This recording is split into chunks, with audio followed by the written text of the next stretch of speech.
Vous regardez de la fois à la télévision, mesdames et messieurs, vous tous qui aimez cette émission, l'émission Mon Idée, vous savez que c'est cette émission qui vous permet, ou encore qui permet à tout le monde d'analyser toutes les problématiques liées à la pauvreté et au développement de la République démocratique du Congo. Alors, nous allons nous poser une question ce soir. Peut-on parler du développement dans une société où il y a l'insécurité, mesdames et messieurs? C'est cette question à laquelle nous allons répondre au cours de cette édition qui reçoit pour vous Maître Michel Okongo Lomena. Maître Michel Okongo Lomena, c'est le président national du parti politique Unité des Valeurs. Il est avocat de profession et de formation.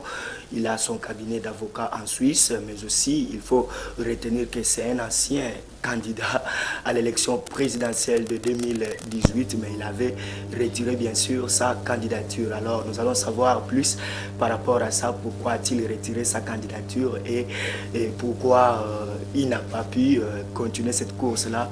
Peut-être qu'il serait aujourd'hui le président de la République démocratique du Congo. C'est avec lui que nous allons nous entretenir ce soir. Maître Michel Okongo, bonsoir. Bonsoir, monsieur le journaliste.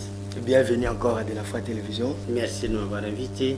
Et vous êtes une élite congolaise et à tout moment quand il y a des questions qui demandent votre point de vue ou votre idée, je suis rassuré que vous avez toujours disponibilisé le temps pour venir. Avec plaisir. Merci beaucoup, Maître Michel. Tout à l'heure, je vous ai présenté comme étant le président national du parti politique Unité des Valeurs. Exact. Vous êtes avocat de formation et de profession. Mais pourquoi vous avez votre cabinet en Suisse? Merci pour la question. D'abord, je vais commencer par présenter mes vœux au peuple congolais, parce que nous sommes encore dans les délais. Et également vous remercier de m'avoir invité. Vous m'avez posé la question de savoir pourquoi j'ai mon cabinet en Suisse. C'est vraiment par concours de circonstances. Oui. Mais vous savez que dans le métier où j'exerce, c'est un métier universel. Oui. Donc, au-delà de mes compétences, je vais aller un peu partout dans le monde. Il suffit seulement de maîtriser le rouage juridique d'un pays ou d'un autre et vous exercer sans problème. Mais encore, il faut beaucoup de compétences, beaucoup de préparation. Et c'est ce qui m'a permis de travailler en Suisse. Et voilà tout ce que je peux vous dire pour l'instant. Je peux travailler dans n'importe quel pays au monde à condition de maîtriser le rouage. Vous êtes aussi un ancien de l'UDPS. Vous avez fait à peu près 25 ans à l'UDPS. Exact. Et vous avez même été le représentant de l'UDPS au niveau de la Suisse et même de l'Italie. Confirmez-vous ces informations? Oui, ça fait partie de l'histoire. Je suis de ce qui ont fait que l'UDPS soit ce qu'il est devenu aujourd'hui. Nous avons poussé ces partis. Je note que j'ai adhéré à l'UDPS par conviction politique. Et puis j'ai grimpé les échelons. J'ai été au Congo-Brazzaville, au Soudan et puis un peu partout. Puis en Suisse, où j'étais le représentant de l'UDPS, en Suisse et en Italie. J'étais également le représentant personnel du président national de l'époque, le défunt Étienne Tshisekedi, qui était un collaborateur et aussi notre responsable à l'époque. Donc, j'en suis fier. Merci beaucoup, Maître Michel Okongo Lomena. Nous pensons que tous ces éléments-là suffisent pour votre présentation, pour que les téléspectateurs qui nous suivent sachent quand même devant qui ils sont ou encore à qui ils ont affaire. Merci beaucoup. Je ne suis qu'un simple serviteur au service de la nation.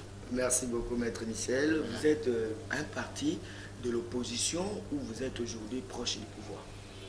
Oui. C'est une question de curiosité. Vous avez bien fait de me poser cette question. Oui. Nous sommes restés longtemps au pouvoir.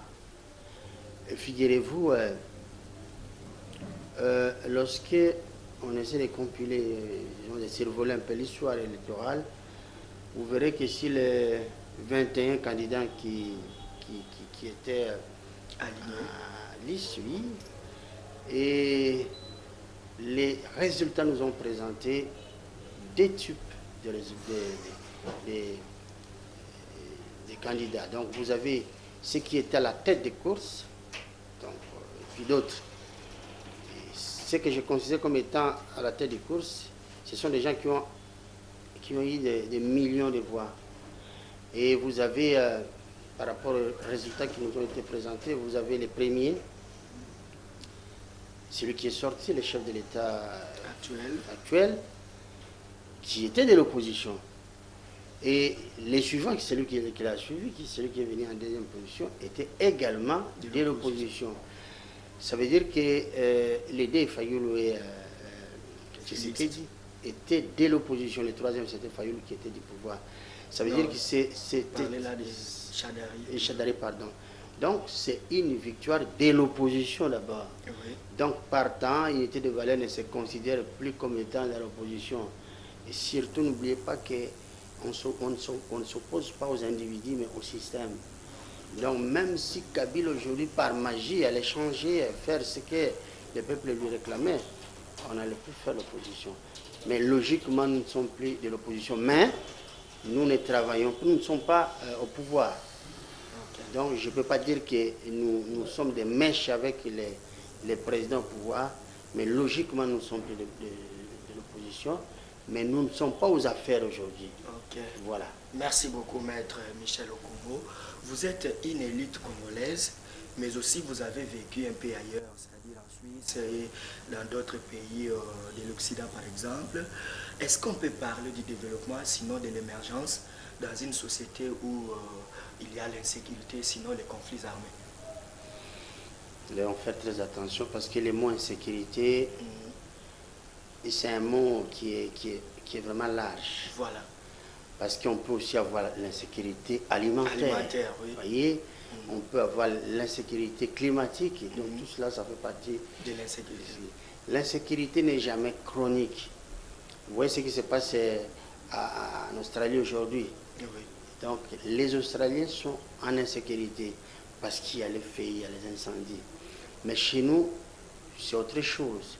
L'insécurité chez nous d'abord est due à l'instabilité politique.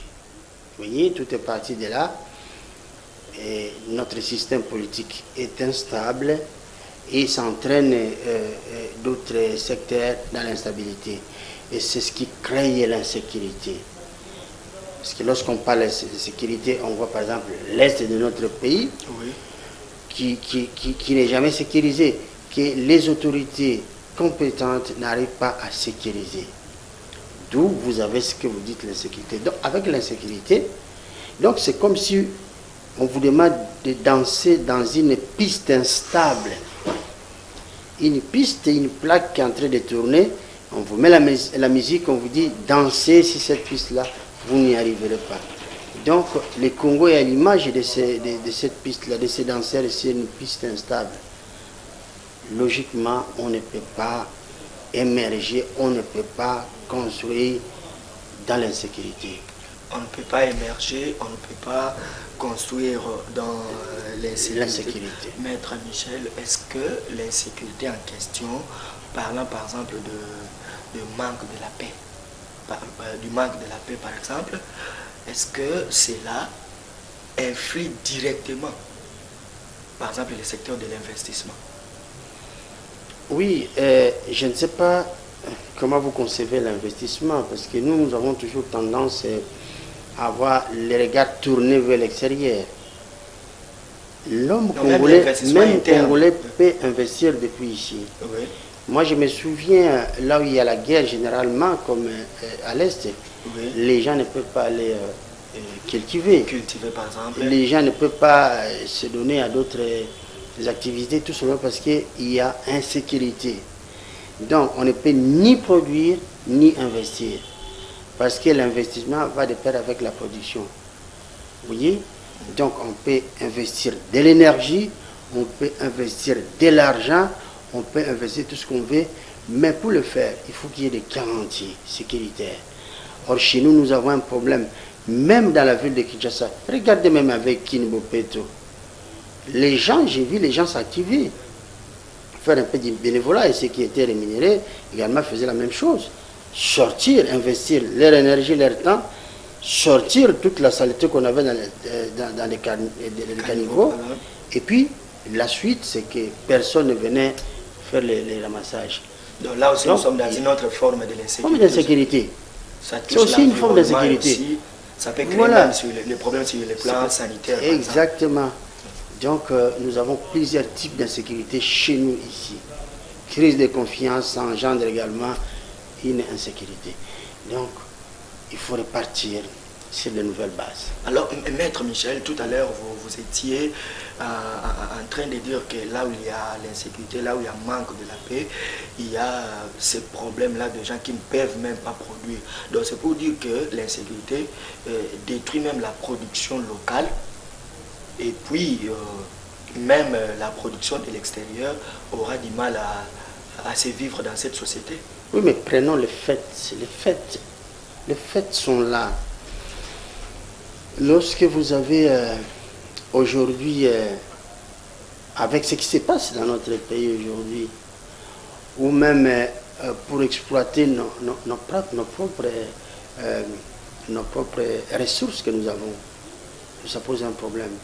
Ceux qui cultivent dans les petits coins des villages, je suis également dans l'insécurité parce que après avoir produit, après avoir cultivé, lorsque vous n'arrivez pas à évacuer tout ce qu'ils ont produit, mais il y a aussi l'insécurité parce que les produits qu'ils ont eu à cultiver, à produire, mais ça fait quoi après? Et ça pourrit, tout simplement. Donc, ils sont dans l'insécurité également. Donc, l'insécurité est trop large. Donc, l'insécurité vitale amène aussi l'insécurité alimentaire. Oui, mais c'est vraiment... Ça a un effet domino, exactement. Moi, je me souviens, l'ancien chef de l'État de triste mémoire, M. Kabila, lorsqu'on lui reprochait de ne pas avoir un budget, de ne pas doter à notre pays d'un budget conséquent, vous connaissez la réponse. Il disait que non, nous avons la guerre à l'Est. Tout ce qu'on peut avoir ici, une bonne partie, on affecte à la guerre à l'Est, avec toutes les ramifications qu'il y a eu. Mais moi, je les cite parce que c'est ce qu'il nous disait. Vrai au fond, on n'en sait rien. Mais au moins, je note que si le terrain... Vous parlez de quel Kabila? Parce qu'on a idée Kabila ici. Kabila le père, Kabila le fils. Celui de triste mémoire qui vient de partir, Joseph Kabila Kabange. C'est de lui qu'il s'agit. Parce qu'on voyait des mouvements d'argent, des mouvements de moyens, de tout cela. Donc, ça veut dire lorsqu'on est en guerre et on est dans une instabilité, et bref, c'est l'insécurité tout simplement et qui peut avoir des ramifications.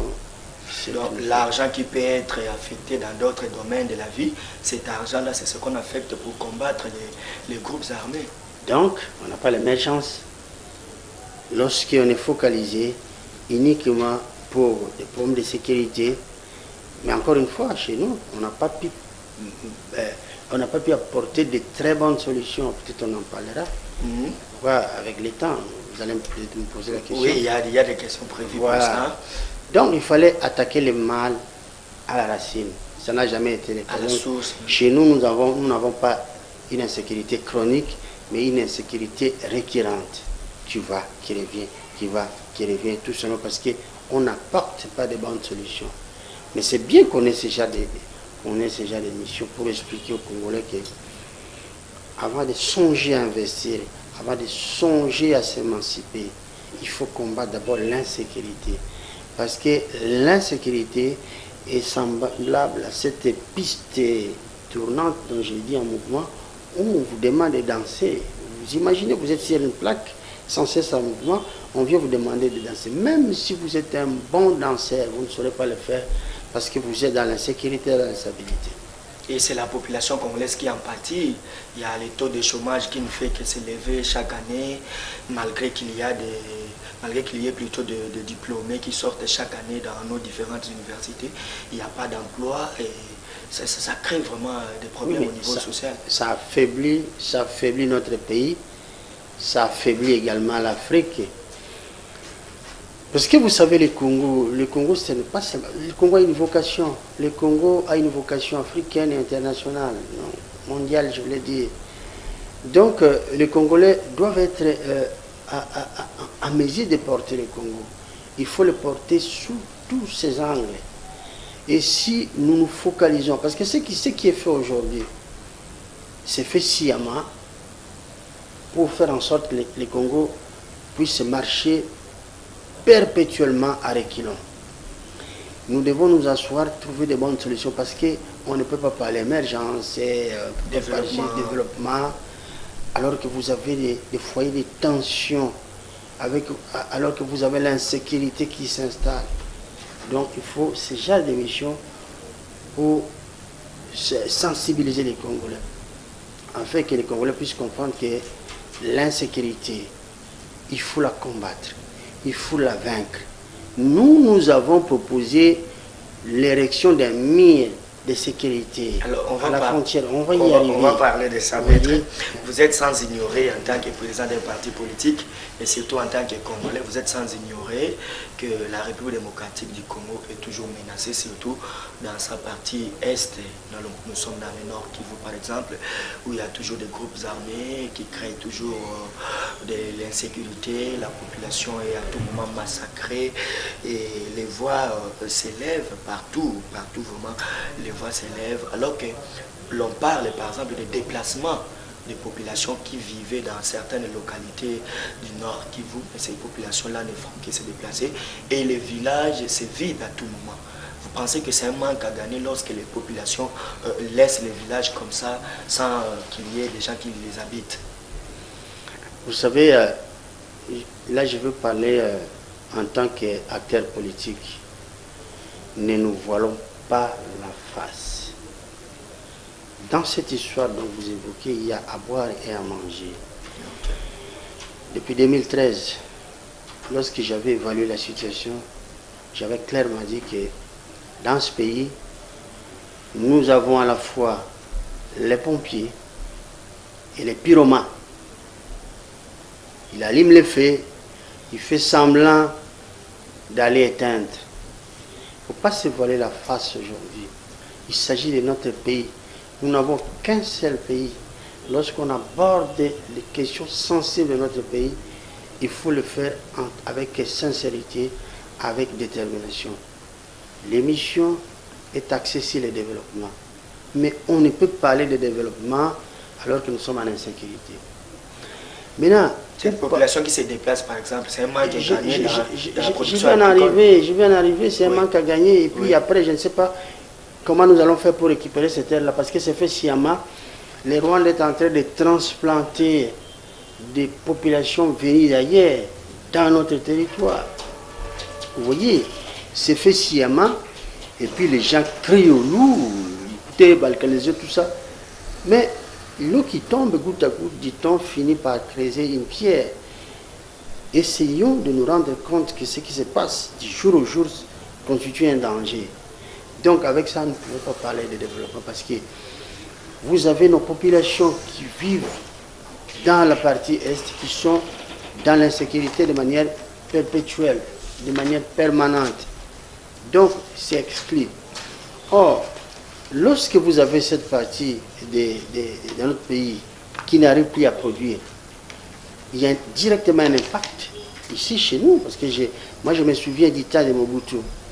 Air Zaïre à l'époque, qui était notre compagnie nationale, avait un avion cargo qui partait une fois par semaine, aller chercher, prendre tout ce qu'on avait comme des choux, la viande, tout cela, et ça l'amenait vers ici. Donc Kinshasa était ravitaillé. La production agricole qu'il y avait à l'intérieur. Pas toute la production. Parce une grande partie alors. Oui, vous savez, dans l'échange des produits chez nous, vous voyez Kinshasa est alimenté par Bakongo, l'axe Congo central, l'axe Grand Bandundu. Et à l'époque, c'est aussi l'axe est. L'axe est, des fois en passant par Kisangani, parce qu'il y avait des bateaux qui quittaient Kisangani vers ici. Et des fois, c'était les avions cargo qui ramenaient la viande fraîche directement depuis là-bas vers ici. Donc cet échange-là n'y est plus. Et en sens inverse, les gouvernements centrales ici n'arrivent plus à ravitailler comme il se doit la partie est de notre pays. Voilà pourquoi, quand vous posez la question à un citoyen de l'Est, il vous dit c'est bien par exemple de prendre des mesures d'éloignement avec le Rwanda. Mais après, comment on fait pour nous ravitailler? Pourquoi? Parce que nous avons tendance à avoir abandonné cette partie. Et Kagame, ça fait son affaire. Donc, vous voyez, c'est une question qui nécessite beaucoup qui a beaucoup de ramifications et qui nécessite beaucoup une étude approfondie. Est-ce que ces conflits armés-là, dans la partie est de la République démocratique du Congo, Maître Michel, au Congo, vous êtes un grand leader politique, mais aussi une élite congolaise, est-ce qu'un jour, la partie est de la République démocratique du Congo peut espérer, par exemple, à une paix durable, c'est-à-dire qu'il n'y a plus de conflits armés? Oui, nous l'avons connu du temps de Mobutu. Parce que, figurez-vous, les Rwandais, les Burundi, ils ont toujours été dans des conflits, dans des affrontements, ça ne date pas d'aujourd'hui. Mais lorsqu'on a eu un homme qui avait une vision, parce que Mobutu, sa vision, c'était la paix et l'unité, il avait réussi. Mais aujourd'hui, le Congo s'est affaibli. Pourquoi? Parce que nous n'avons pas des hommes de poing. Tous ces hommes au niveau des maréchals Mobutu qui peuvent dire un mot et puis... Oui, ça c'est du passé. Il a fait ce qu'il devait faire en son temps. Les dons ne sont plus les mêmes. Oui. Aujourd'hui, nous avons un Hitler africain qui est là, il s'appelle Kagame. C'est vraiment... pas quand même des mots comme ça. Attention. Pas quand même des mots comme ça, maître. Non, vous avez peur de quoi? Vous avez peur de quoi? Cet homme-là... Non, cet homme-là est à la base de la mort des massacres de plus de 12 millions de Congolais.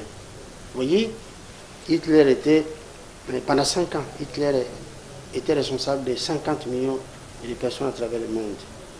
Donc, vous avez peur de quoi? Cet homme-là, c'est vraiment le Hitler africain. Il faut avoir des gens qui ont la tête sur des épaules pour l'affronter. Vous savez, c'est là le drame aujourd'hui. Maître Michel Lokongo, nous sentons vraiment que vous avez la passion de cette grande nation au cœur de l'Afrique. Et aussi la détermination. C'est pourquoi nous nous préparons. C'est pas seulement la passion, c'est aussi la détermination. La détermination parce que nous nous préparons pour gérer ce pays de notre manière. Ah voilà. Mais vous avez déjà retiré votre candidature, hein? Non, on ne gère pas le pays seulement. C'est l'histoire. Non, on ne gère pas un pays seulement en état au sommet de l'État. Ok. Voyez? Et surtout que le développement aussi, c'est l'affaire de tout le monde. Oui, c'est l'affaire de tout le monde. Moi, je suis en train de monter des sociétés ici. Parce qu'en Suisse, j'en avais une, ICB, qui a beaucoup servi.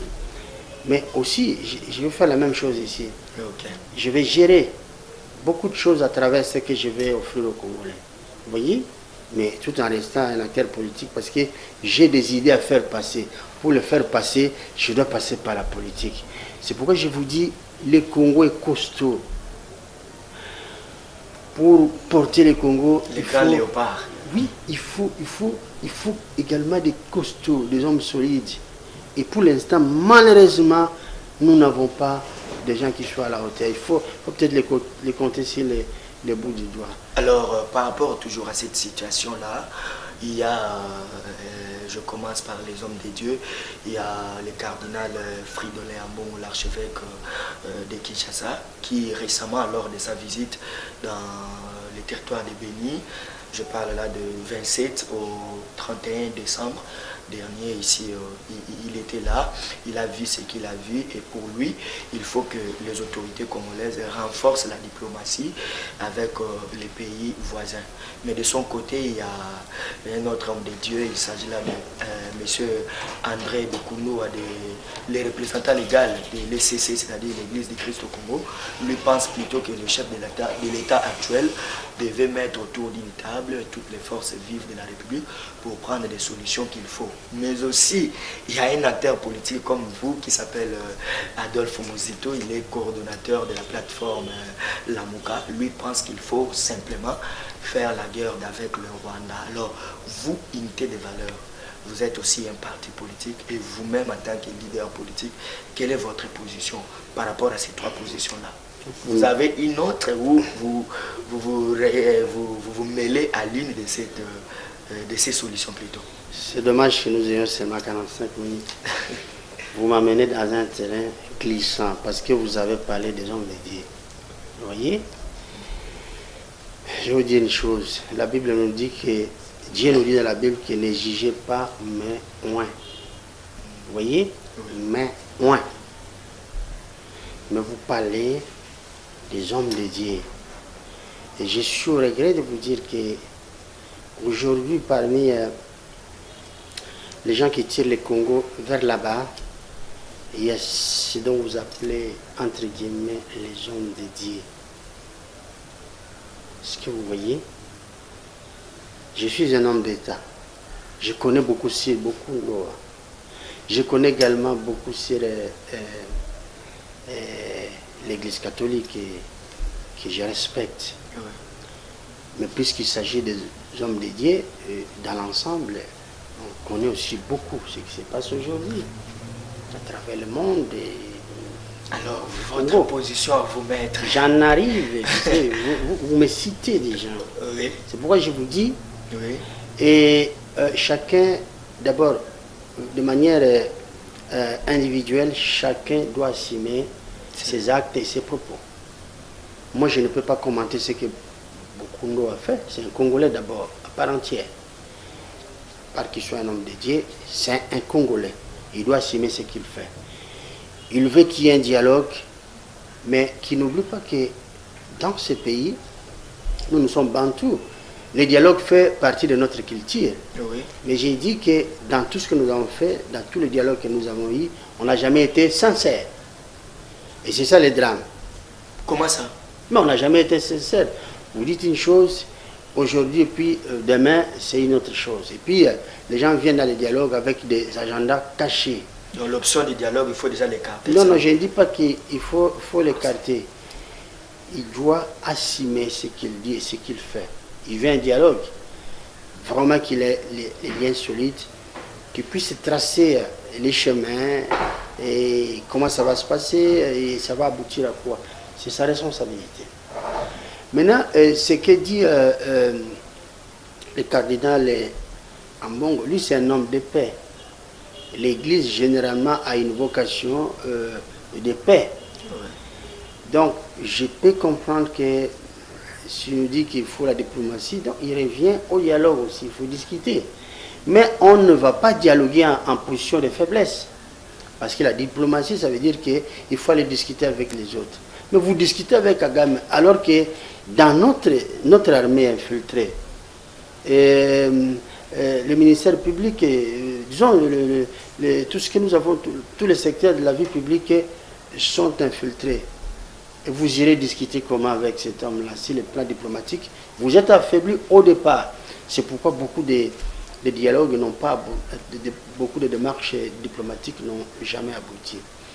Maintenant, Mouzit nous demande d'aller, Mouzit que je connais, que je salue, parce que nous avons eu à travailler ensemble, on était dans la même composante, dans la composante personnalité politique, lors du dialogue national à la Cité de l'Union africaine. Nous avons travaillé ensemble pendant plusieurs semaines. C'est un homme politique qui doit assumer ce qu'il dit et assumer également ses actes. Mais il y a une chose que les Congolais doivent savoir. Il dit qu'il faut aller en guerre contre le Rwanda. Est-ce que nous ne sommes-nous pas en guerre avec le Rwanda?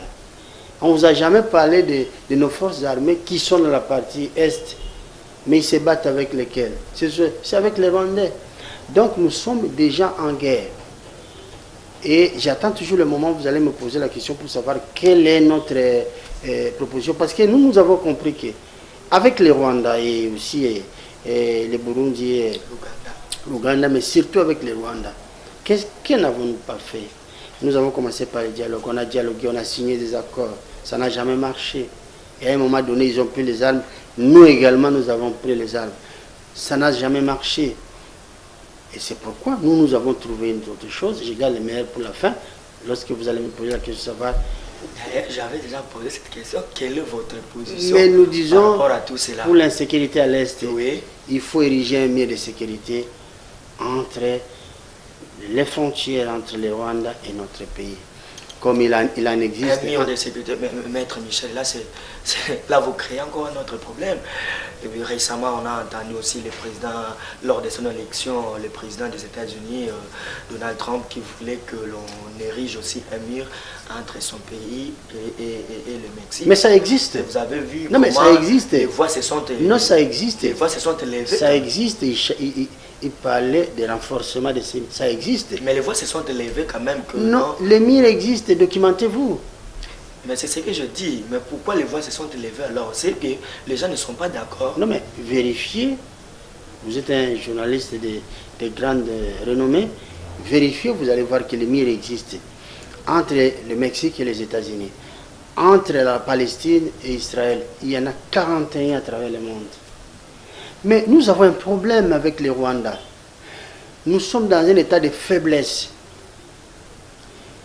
Notre système politique est faible. Notre armée a été affaiblie parce que nous sommes infiltrés. Mais chaque jour, je dis bien chaque jour, nos compatriotes sont en train de se faire massacrer à l'Est. Fort heureusement, il y a les FARDC, notre armée que je salue, qui essaie de se battre dans ces conditions-là. Mais alors, moi je dis, il faut commencer par ériger un mur. C'est 218 km qui nous séparent. C'est possible. Mais ce mur-là, c'est aussi budgétivore, mais maître Michel Okongo. Et puis, est-ce que le mur-là va vraiment traiter les problèmes? Ne me dites jamais ça. Lisez les rapports mapping que nous avons perdu à cette époque-là. Plus de 450 milliards. Il y avait nos richesses, nos ressources qui sortaient par les Rwandais. Et ça continue. Nous avons perdu des milliards de milliards. Voilà ce que nous avons fait du Rwanda aujourd'hui.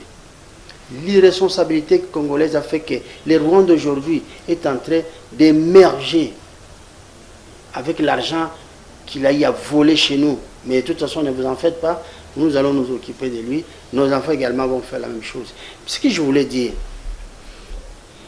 pour sécuriser les Congos dans cette partie-là, il nous faut un mur.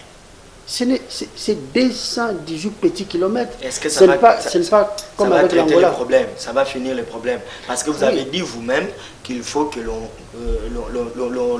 aille à la base ou même à la source de ces problèmes-là. Mais quand on érige un mur là-bas, donc vous pensez que c'est vraiment... donc c'est ça la solution? Ça va contribuer énormément parce qu'on n'a jamais eu une insécurité zéro. Hein? Risque zéro, ça n'existe pas. Insécurité zéro, ça n'existe pas. Mais moi, je pense qu'en érigeant un mur, dans des conditions telles que je pense, nous allons avoir la sécurité. Parce qu'aujourd'hui, dans la partie où les États-Unis ont une frontière commune avec le Mexique, je crois qu'il y a la sécurité aujourd'hui. Aussi en Israël. Nous devons faire la même chose. Parce que, dites-moi, nous allons faire comment? Le chef de l'État dit qu'il faut déplacer l'état-major dans cette partie-là. Bon, encore une fois, c'est une réponse que Mozitu devait s'en inspirer. C'est ce qui prouve que nous sommes toujours en guerre. Mais j'ai dit que ça ne suffit pas. Il nous faut un mur de sécurité. 218 km. Nous pouvons le faire. Et lorsque nous avons un mur, nous pouvons sécuriser cette partie-là. Parce que ces murs-là sera surveillé et contrôlé. Mais sur le plan commercial, il y a quand même de commerces qui se font de manière... il y a de ces Congolais-là qui font des commerces. C'est ce qui tue. Il y en a des autres. C'est ce qui tue. C'est ce qui... Avec la CP... Alors que nous avons besoin de l'argent aussi, nous avons besoin de remonter aussi notre économie. Non, je ne vous suis pas. Je ne vous suis pas. Avec la CPGL, nous on contrôle tous ces pays-là. Il faut s'en inspirer. La gestion d'un État, c'est une continuité. Avec la CPGL, nous avons tenu tous ces pays-là en laisse. Notre économie aussi au rabais aujourd'hui, nous devons remonter quand même. Nous avons des espaces. Nous avons les ressources humaines, qui est une grande opportunité de consommation et de production. Vous voyez, nous pouvons produire, vous l'avez dit au départ, que si on arrive à produire, c'est parce qu'il y a une sécurité. Si nous avons la sécurité, les gens vont se remettre au travail. Ils n'auront pas besoin d'importer. Les Rwandais ont fait ça, ils nous ont mis dans cette position-là, afin qu'ils puissent exporter chez nous. Mais lorsque nous avons la sécurité, nous allons résoudre les problèmes, nous allons produire et consommer. Vous voyez? Donc ne voyez pas les choses de cette manière. On nous appauvrit, et puis on ouvre une brèche pour dire que non, vous pouvez aller vous ravitailler chez nous. Écoutez, on ne peut pas faire l'omelette sans casser les œufs. Alors, où en êtes-vous avec ces projets-là de construction, plutôt de la construction de ces murs-là? Parce que vous en avez parlé depuis longtemps, il y a longtemps que vous parlez de ces projets-là, mais c'est comme si vous n'êtes pas entendu hein, et que les gens ne veulent pas suivre votre chemin. Non, ne me dites jamais ça. Nous avons suivi la voie constitutionnelle. Voilà. Ce n'est pas moi, Michel Okongolo, mais avec mon parti qui érigeons les murs, non. Voilà. Nous avons procédé par une pétition conformément à l'article 27 de notre constitution. Oui. Ça nous y autorise. Nous sommes allés vers les Congolais qui étaient, je dis, presque à 98% partants. Ils ont signé une pétition. Il y en a deux. La première pétition consistait à l'érection du mur de sécurité. Et la deuxième, on en parle moins dans cette émission, ça concernait les retours des ex-phases. Parce que n'oubliez pas que nous sommes l'un, peut-être l'unique pays au monde à avoir envoyé nos enfants dans les meilleures académies militaires au monde. Et ces gens-là peuvent revenir. Ils sont nombreux à l'extérieur. Ils ont fui la politique et Kabila le père. Laurent Désiré Kabila m'a amené ici. Et aujourd'hui, ils sont prêts à rentrer, à intégrer nos forces armées. Ça va renforcer nos forces armées. Mais je reste vraiment sur la première pétition. Voilà. Les Congolais ont adhéré massivement. Parce que les gens, nos équipes ont sillonné la capitale. On n'avait pas beaucoup de moyens pour envoyer les équipes partout, mais nous avons lancé les deux pétitions en ligne. Ça a permis aux Congolais de l'extérieur, aux Congolais de l'intérieur, dans nos provinces, de signer. Et les Congolais ont signé massivement. Il y a, je crois, 2 semaines en arrière, j'ai écrit à Vital Kamerhe, qui est le directeur du cabinet du chef de l'État, pour lui demander de nous insérer sur la liste des rendez-vous, afin que nous puissions les remettre le chef de l'État et ces deux pétitions. Donc nous attendons qu'on puisse nous aligner et dès que cela sera fait, nous irons remettre au chef de l'État et ce serait à lui de voir. Et je vais attirer l'attention des Congolais parce qu'ils m'ont dit, Monsieur le Président, donc là il s'adressait à moi, c'est le Président national, vous nous avez engagé dans une démarche qui semble avoir répondu à nos attentes. Ne reculez pas. Donc, nous attendons du chef de l'État d'abord qu'il nous reçoive et qu'il agrée à cette volonté populaire. Dans le cas contraire, je pense que ce que le peuple aura décidé à ce moment-là, moi je me rangerai du côté du peuple. Parce qu'il nous faut un mur.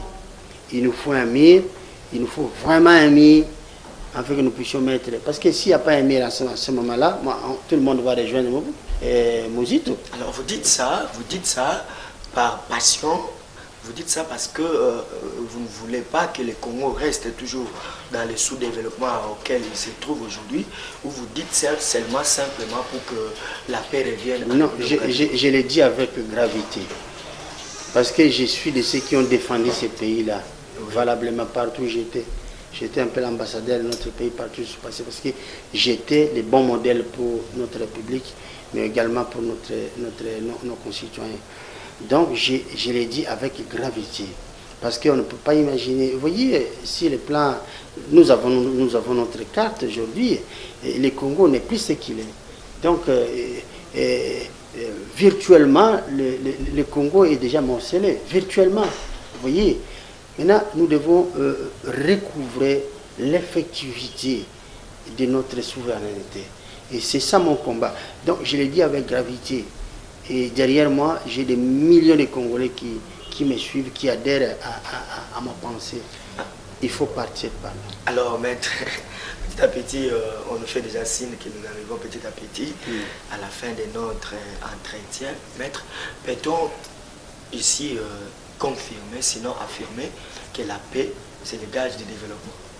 Oui, je l'affirme avec force. Si vous n'avez pas la paix, vous êtes dans l'insécurité. Vous ne pouvez pas produire. Regardez l'Europe pendant la première guerre et la deuxième guerre mondiale. L'Europe n'a pas avancé, elle a reculé. C'est ce qui a fait que les États-Unis soient là où ils sont aujourd'hui. L'Europe avait régressé pendant cette période de guerre. Il y avait insécurité. Chez nous, nous sommes en train de régresser aujourd'hui. Vous voyez notre monnaie, les Congolais, notre peuple.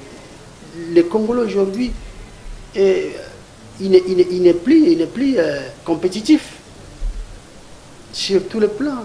Football, médecine. Notre médecin ici, mettez-le même en Afrique d'ici, il aura des problèmes avec l'environnement médical. Sur tous les plans. C'est pour dire que même le système éducatif a failli. Il a failli complètement. C'est pour vous dire que nous ne sommes plus compétitifs. Pourquoi? Parce que nous sommes constamment en guerre, donc en insécurité. Nous ne pouvons pas construire. Donc nous reculons par rapport au Congo de 1960. Aujourd'hui, 60 ans après l'indépendance, on patauge toujours. On serait la même chose que la Chine. Nous étions tous alignés sur la même ligne de départ avec la Chine, le Brésil, la Corée du Sud, l'Afrique du Sud, tout. Mais aujourd'hui, nous sommes derrière tout ce monde-là.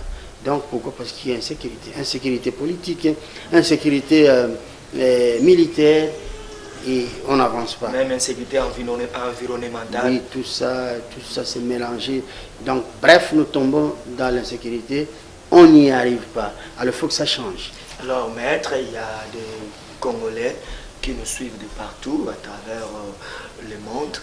Nous avions ici au cours de cette émission parlé de l'insécurité qui se vit à l'est de la République démocratique du Congo. Comment cela influe-t-elle sur le développement de la République démocratique du Congo?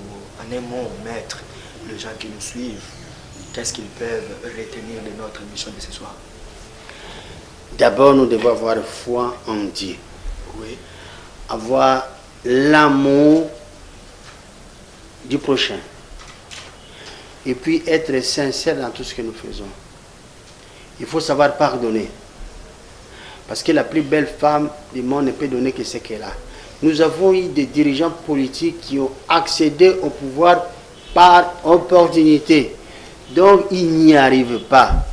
Alors, il faut chercher petit à petit à suppléer ce manque de connaissances, ce manque d'expertise, manque d'expérience, et puis chercher à créer une nouvelle société où nous n'aurons pas l'insécurité comme on l'a aujourd'hui. Ce n'est que dans ces conditions que nous pouvons bâtir un État fort au cœur de l'Afrique, remplir notre mission, parce que le Congo est appelé à être la locomotive des nations, à être l'un des pôles de stabilité en Afrique, au monde et partout. Donc voilà notre vocation. Alors bas la terre, comme on dit dans les domaines du football, il faut commencer par mettre en place toutes ces valeurs-là et puis redémarrer. Maître, là c'est vraiment une question peut-être de curiosité seulement, c'est même pas une question. Vous êtes un grand leader ici à la Tchangou d'abord, et c'est pour la première fois que vous voyez une chaîne de télévision qui émet à partir de la Tchangou, et c'est l'œuvre d'un pasteur qu'on appelle le pasteur Jean-Paul Mayata. Je connais bien le pasteur. Oui. Je le salue d'ailleurs. Et quelle est votre impression? Non, vous faites la fierté, non seulement de Tchangou, oui, mais vous faites la fierté de la RDC. Je vous souhaite de continuer, je vois l'environnement, et je vois les jeunes qui sont là. N'oubliez pas que moi j'ai fait du journalisme aussi. Ok. Donc ça, je me retrouve un peu, et vraiment coup de chapeau. Et vous avez mon soutien, et je vous rassure également de mes prières. Voilà, donc félicitations. On ne pouvait pas imaginer qu'on pouvait avoir un beau cadre. Je suis venu à pied, c'est à côté. Oui, c'est à côté. Voilà, donc pour moi c'est une fierté. Auparavant, pour faire une émission, vous partez toujours. Mais ceux qui sont à Gombe, quand on les invite quelque part, ils vont dans les chaînes qui sont à côté. C'est à pied. Ils vont à pied. Donc moi je suis venu à pied, j'ai eu l'occasion de parler avec les Congolais. Donc félicitations, je salue toute l'équipe, je salue les pasteurs et je les bénis, qu'ils continuent. Il est assuré, vous êtes tous assurés de nos prières. Merci beaucoup, maître Michel Okongo. Nous rappelons à tous les téléspectateurs, à tous ceux qui aiment dès la fois télévision, que nous sommes arrivés à la fin de cette émission Mon idée. Mon idée, c'est une émission tout simplement qui permet à tout Congolais de mettre son point de vue, de donner sa pensée par rapport à l'actualité qui prévaut au pays, mais aussi pour le développement de la République démocratique du Congo. Et aujourd'hui, il était question d'examiner si c'est possible de parler développement dans une société où se vit l'insécurité. Et nous avions réussi pour vous, Maître Michel Okongo. Vous allez réécouter cette émission en rediffusion déjà et vous allez vous-même juger ce point de vue. Vous aussi qui voulez réagir, vous aussi qui avez des pensées, des initiatives pour le développement par rapport à l'actualité qui prévaut au pays. Venez, le plateau est là. Venez répondre, venez parler, venez analyser avec nous. Voilà, si vous avez aimé cette émission, en tout cas, il faut dire merci à cette grande équipe. C'est une grande équipe, en tout cas, qui nous a soutenus ce soir. Il y a David Kibanza, Bojeri Mayata et Gauthier Kele qui ont travaillé vraiment pour la réalisation de cette émission, mais aussi il y a Bojeri Mayata, il y a Baudric Mayata qui était derrière les caméras. En tout cas, c'était une grande équipe qui a travaillé de la main. C'est comme on dit, ils ont vraiment fait un très bon travail pour que nous arrivions dans vos maisons sans pour autant que nous ayons demandé votre autorisation. Merci à l'homme de Dieu, l'évangéliste Jean-Paul Mayata qui nous a offert cette occasion pour que nous puissions présenter cette émission. Merci à vous tous, Congolaises et Congolais, vous qui réfléchissez pour l'émergence et pour le développement de notre société. Nous n'avons que ça comme société. Merci beaucoup et restez toujours branchés au programme de La Foi Télévision. Maître, merci d'être venu. C'est moi qui vous remercie. Merci beaucoup. Je sais que c'est la première fois, mais ça ne sera pas la dernière fois. Je suis à votre disposition. Volontiers, si vous m'invitez, je serai toujours là. Merci beaucoup. Merci.